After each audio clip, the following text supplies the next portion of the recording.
أما شباب حكتي مع هذا المصيبة يقبقع يقرح ذي بيجي دادني أما من سياسي هو ماله أنت وسكحنا قصور بيسكية يعني حكتي مع ده تذكر مقدشة وحاوي كجدبين وحيوجستين نورل وين لبربريا waxa burburinayna waxa waaye bila Soomaaliya oo kursigu yaalay bila Soomaaliya imow aan ka wada hadalno waxa tabanaysa sheeg waxaad haysa keen meesha loo soconaya keen war ana waxaad kayga wax ka fiican keen ana ku raacay maya yeeli maayo ma keenayo waayani soo raac ma yeelay shabaab intay yimaadeen ma sadhin layntii baan ka daragnay dadka iyo dhiigoodii oo waa iska deynay ma sadhin kitaab quraan aan loo mariyo gacanta u saaran intaas baarlamaanka gacanta u taagay oo sidaas nagu aqbalay haddaan sameyn weyno ilaahay hortiis dambi baan galaynaa shacabkeena dambi baan ka galaynaa dadka Soomaaliyeed aqlabiyadoodu waxay qabaan anigu mar baan aan maxaan ku dhahaa cilmi baaristaas dadkii sameynaya ku jiray hadda ka hor marka su'aasha xildhibaanka iyo wasiirka ma la kala qaadaa mise way isla soconayaan dadka Soomaaliyeed waxay qabaan boqolkiiba 90 inay ka yihiin u maleynaya hadayna ka badnayn in la kala qaado marka dadkaas iska rab marka dadka Soomaaliyeed waxay rabeen hadii la sameeyo dhib ma leh ragaan saaxiibanahay waxaan arkay si weyn arabka u adkeynaya waqtigii waa dhamaaday دستوركينا دستور ما هين وقتينا مدحوينه حسن waa ka dhamaaday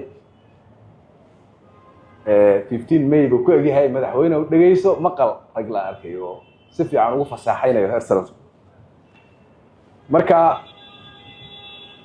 waxa isdiidaya dastuurkii 12 baa dastuura iyo waqtigu dhamaaday isma balaba dastuurka 12 ay ansixiyeen ergadii 800 iyo something ahayd waxa ay noogu qornaa ay ku ansixiyeen termku inuu 5 sano yahay marka hadii dastuurka 12 la ansixiyay lagu noqonayo maxaa keenay 15 May bay baash ku egtahay leen dastuurka saasa ku qornay baarlamaankii baa bedelay markii dambe qodobkaas marka horta taas waa taasoo isma leh waa in la is waafajiyaa dastuurkii 12 baa dastuura waqtigiina waa dhamaaday isma qabanayso haddii kan la qaato imika la dhammaystiray dastuur cusub ma aha waa dastuur dhammaystiray sidii dastuurku farayay ayaa loo dhammaystiray haddii ka la dhammaystiray sida wasiirada loo dareerinaya imika haddii kaas la qaatana fatradu waa 5 sano haddii kii 12 la aadana fatradu waa 5 sano marka meel looga baxo 5 sano ma jirto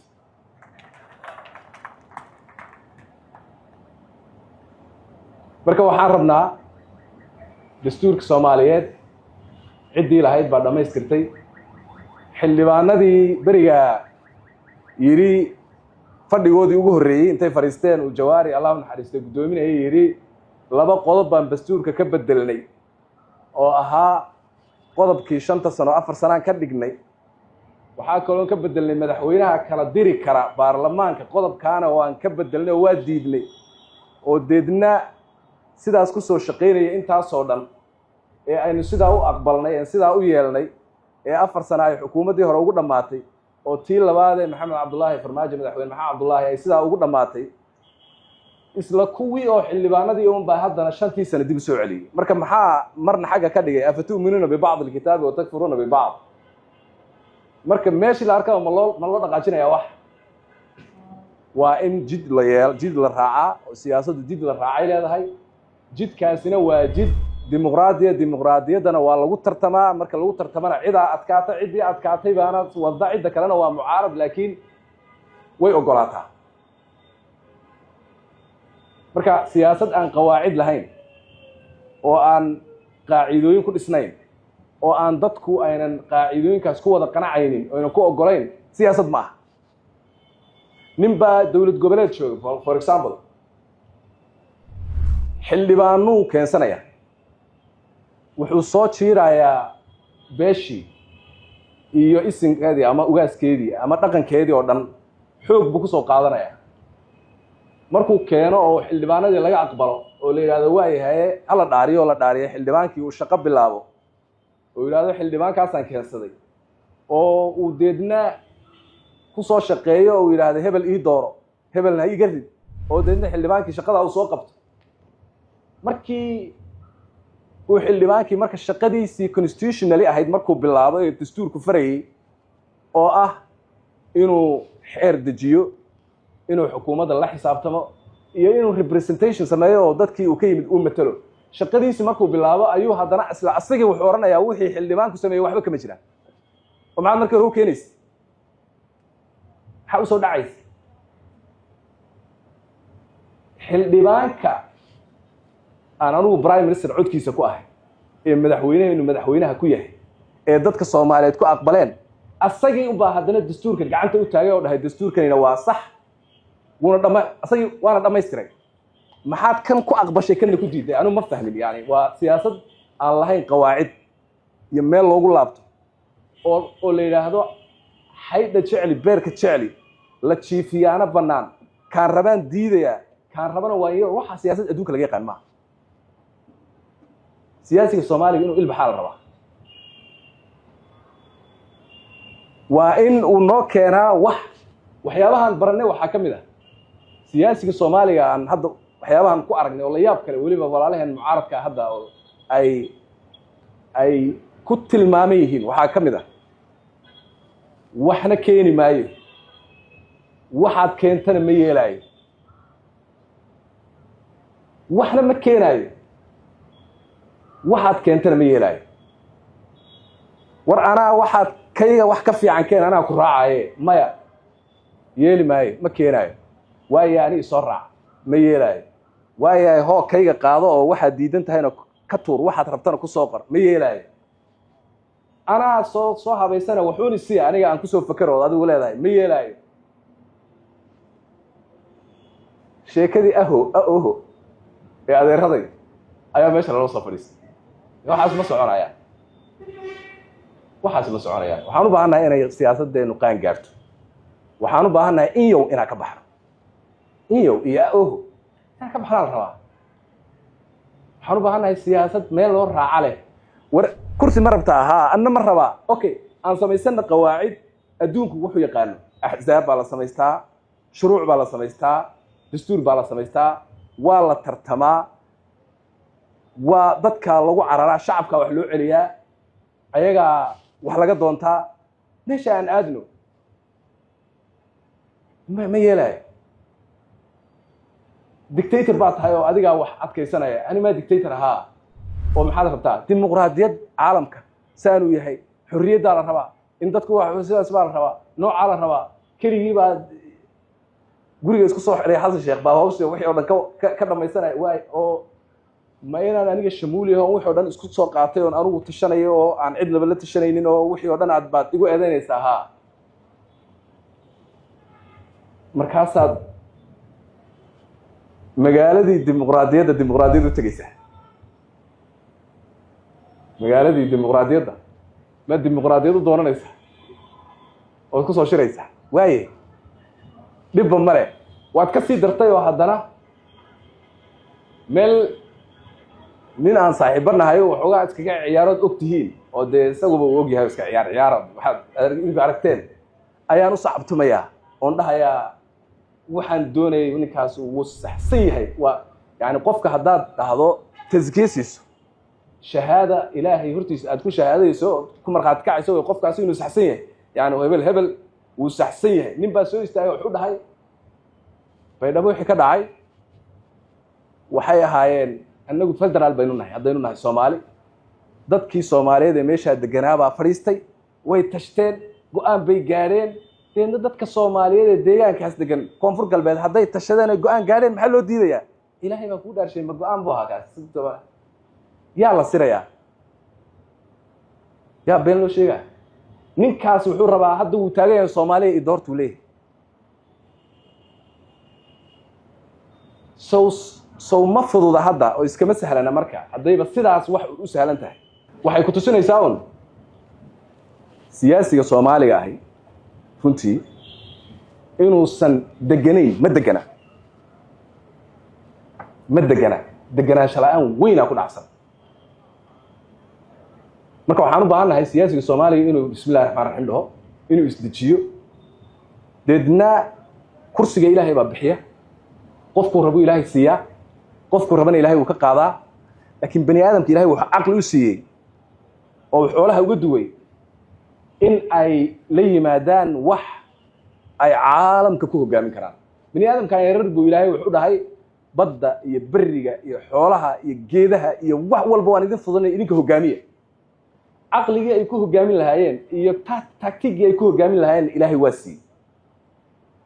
laakiin haddaad inta waxa soo dhaseexiso dhahdo ma hadlayaan wixii oo dhan deedna aad qaraarka noocaas oo kala iska soo qaadato waxay ku tusinaysaa inaadan sidii saxda u fakarayn marka waxaan rabnaa siyaasiyiinta Soomaalida inay si sax u fakaraan dadka Soomaaliyeed way ka gudbeen xilligii loogu boodin jiray amnigan dhimaya iyo intaan ciidan aruurinaya iyo intaan xiisa uma qabaan waa halmaameen dadka Soomaaliyeed waxaas gaar ahaan dadka reer Muqdisho waxaas way u soo joogeen muddo dheer Ilaahay baa ka bixiyay ama shabaab ha ka timaado musiibada iyo qabqac iyo qaraxdoodii iyo dhiigii daadanayay ama nin siyaasi oo maalin inta uu iska xanaaqay soo rabay iska yeelay ha ka timaadee dadka reer Muqdisho waxa way ka gudbeen waxay u jeesteen nolol waxay u jeesteen dhismo waxay u jeesteen inay hawo iyo dabayl macaan oo nabadeed oo raaxo leh inay ku raaxaystaan qofku markii uu salmigi u fadhiisto oo uu amni helo ayuu ka fakaraa nolosha inteeda kale laakiin qof aan amni haysan nolol uu ka fakara ma leh amniga maanta ay magaaladani ku raaxaysanayso ee dadka Soomaaliyeed ku raaxaysanayaan ee habeenkii ay wadadu jaam tahay ee aan wax mashaakil dhicin alxamdulillah bilaash kuma aha wiil Soomaaliyeed ayaa taagan waxa waaye system camera dhexel wiil Soomaaliyeed meel u fadhiya gabar Soomaaliyeed isha saa ugu haya waxa waaye boqolaal baa ku dhimatay boqolaal wiil baa ku dhimatay iyo gabdho bale ayaa ku dhimatay malaayiin dollar aan ku bixinay oo dadka Soomaaliyeed laga qaaday ayaa lagu baxshay iska adduunka ay nagu taageeray iskama imaan wax iska soo yimid maaha oo shabaab intay yimaadeen maysan dhihin layntii baan ka daragnay dadka iyo dhiigoodii oo waa iska daynay maysan dhihin maalin iyo habeen waa la hor taagan yahay khaliyada la qabtaa koox meel ku jirta la soo qabtaa markay soo fakarayaan la ogaadaa xaggana waa loo fadhiyaa xaggana waa loo fadhiyaa ayagana waa loogu dhex jiraa shaqadaas oo dhan ayaa habeen iyo maalin socota nin intuu iska yimaado marka inuu yiraahdo waxaas cost kuma fadhiyaane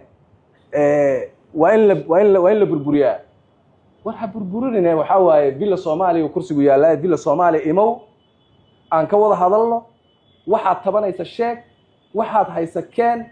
meesha loo soconaya keeno meesha loo dhaqaaqayo meeshaas aan ka wada heshiino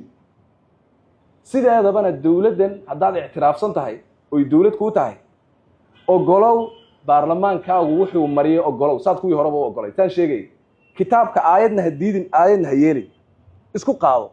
kulligiis isku qaado dalkan inaan ku celino meeshii uu ka yimid ee foosha xumay waa khasaare adduun iyo mid aakhira labadaba wixii aan ka soo shaqeynay 4 sano oo dhan ee habeenay maalin aanu taagnayna iskamaana taagnayn wax aan ballan qaadnaan fulinayn madaxweynaha markii la dooranayay say ayaguba u sheegeen oo ogeydeen kulligood nin waliba inta istaago wuxuu dhahay waxaan qaban doonaa kan xasan sheekhna waa yiri ballanqaadkiisii aniga markii la magacaabay ana ka duulaya ayaan program ka soo sameeyay waa ogtihiin program tiirar leh oo ay ku jirto constitution in la dhamaynayo oo ay ku jirto doorasho qof iyo cod dalka in la gaarsiinayo oo ay ku jirto in dalka nabad laga dhigayo oo magaalada ugu horeyso kitaab quraan aan loo mariyo gacanta u saaran intaas baarlamaanka gacanta u taagay oo sidaas nagu aqbalay haddaan samayn weyno ilaahay hortiis dambi baan galaynaa shacabkeena dambi baan ka galaynaa baarlamaankiina waa nagu la xisaabtamayaan oo ana daba taagayeen oo shacabka matalaya annaga waxaan iska rabna ma aha waxaan commitment ku galnay oo ku dhaarannay oo aan dadka Soomaaliyeed ay naga sugayaan waay marka waxay ku leeyihiin constitution-ka waxaad u dhamaynaysaa xukun baad ku rabtaa doorashada qof iyo codka xukun kale aad ku rabtaan xukun kale ninkii rabo rabi karaa laakiin maya kan waa mandate-kii waa wixii nalaga rabay waa wixii waajibka nagu ahaa waa wixii kitaabka quraanka aan dadka waa ballankii iyo mucaahadadii iyo bay'adii aan shacabkeena kula galay inaan fulinna waa waajib ilaa nafta inta ugu dambaysan ugu sii jirto inaan fulinna waay marka maceeb baan ku leenahay taas waajibkii inaan fuliyo maceeb baan ku leenahay ceeb kuma lihi hadday wax iga qaldan yihiin kaale ila toos ii sheeg wax iga qaldan doorashada qofka codka ka wada hadli mayno maxaa jira waa mandate adiguna horaad u sheegtay dastuurka in la dhameeyo kama wada hadlayno waa mandate adiguna waad samayn lahayd saad sheegtay waagii hore haddaad dadka khiyaanayn oo been sheegay waa sidaad waagii hore go'aanka saasaad dadka ugu sheegtay marka haddii habka doorashada ay wax ka qaldan yihiin oo wax iga dhiman aad igu daraysid kaale igu dar hoo intaa qaadatid waxaad oo dhan ku soo qor waxaad isleedahay waa ka dhiman yihiin diyaarana haddii dastuurka intaas oo dhan baa la sheegay dastuurkaas ma jiro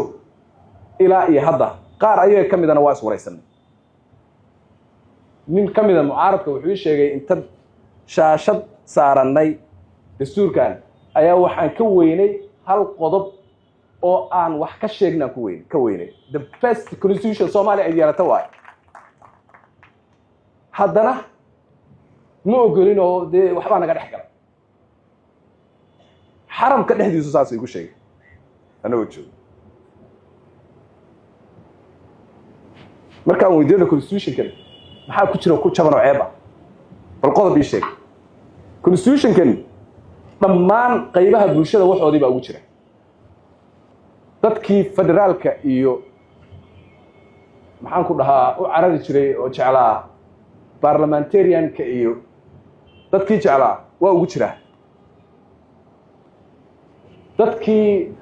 culimadu ay ugu horreeyeen ee dadka Soomaaliyeed oo muslimiin ee caqiidadii diintii erayadii wax laga qabay qodobadii waliba gaaraan xaqa xuquuqul insaanka iyo la xiriiray oo si looga qabay culimada say u soo dhigeen lagu qoray waa ku jira say culimada u soo siyaaqeeyeen lagu dhigay ay ku jira waxaan marxaati gelinay culimadii sidan ma tahay sidaad idinka aad soo dhigteen sidan ma tahay culimadu markaad fiiriseen oo aad saxdeen waa sidii qolada xuquuqul insaanka bulshada rayidka ah qof cid walba meeshii ay doonaysay wixii ay rabtay dadkii kala duwanaa iyo qaybihii bulshada ay kala duwanaa qayb waliba wixii ay rabtay iyo wixii u dhignayda loogu dhigay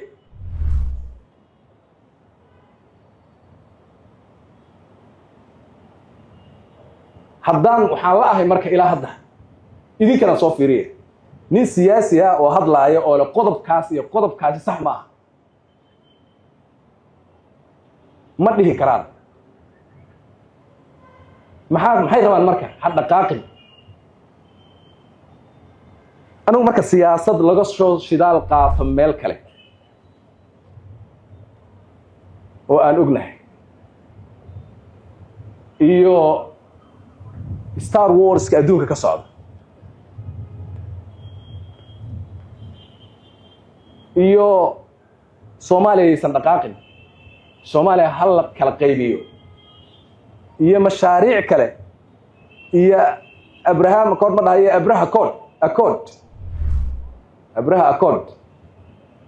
Abraham ma dhahayo nabiga ilaahay ha laga daayo maxaan ku dhahaa dhibke nabiyullaahi ibraahim akood uu leeyahay meesha kuma jire malaha abraha akood baa ku jire waxa waaye mashaariic waxa salka ku haya oo waxaas ka soo shidaal qaadanaya dalkan Soomaaliyeed wanaag uma taraya dadkan Soomaaliyeedna ma anfacaya laakiin wixii dhab ah ee la isugu imaanayo dawladda waa gacmaheeda furan laabteeda furan dhigaheeda furan diyaarana loo yahay waana soo dhaweynaynaa waxaana rajaynaynaa inaan dadka Soomaaliyeed niyadda laga dirin aad iyo aad u mahadsantihiin mar kale hambalyo wasaaradda iyo maxaan ku dhahaa shaqaalaheedaba waan idin mahad celinaynaa sida wanaagsan ee uga shaqayseen waa mahadsantihiin. Assalaamu calaykum waraxmatullaahi wabarakaatuh.